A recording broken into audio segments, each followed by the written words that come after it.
今天跟大家分享几个我自己超爱用的户外小背包，它们不仅非常实用，而且各个颜值爆表。首先是始祖鸟的 Mantis 系列，我常用的有2个型号 ，Mantis 1和 Mantis 2，容量分别是1.5升和2.5升，2个容量的小包分区设计是一样的。我们以 Mantis 2为例，中间的主区域拉链打开，里面有分隔层，把包包分成2部分，内侧还有一个额外的拉链分区，里面有一个小挂扣。包包外侧还有另外一个容量不小的拉链分区，最后包包后面还有一个开口的分区，里层带有始祖鸟彩色 logo 刺绣 ，logo 的颜色与包包外侧的图形 logo 颜色相呼应，非常精致。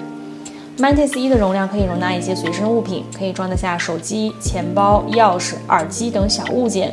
主区域里面的拉链分区可以装下护照，包包后侧的开口区域其实挺深的，可以装得下手机。我自己的使用经验，手机放进去还挺牢靠的，不会掉出来。不过不放心的话，这个开口区域我们也可以用来装一些不太贵重的随身物品。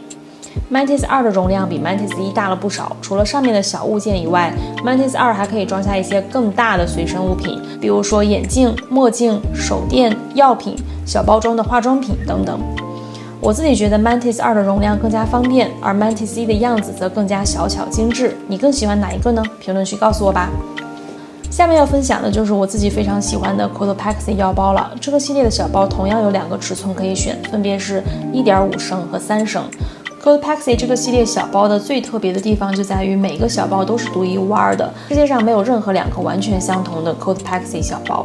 小包的每一块布料颜色都不一样，而每个小包的彩色搭配呢，都是裁缝师根据自己的心情和创意随机搭配的，非常特别。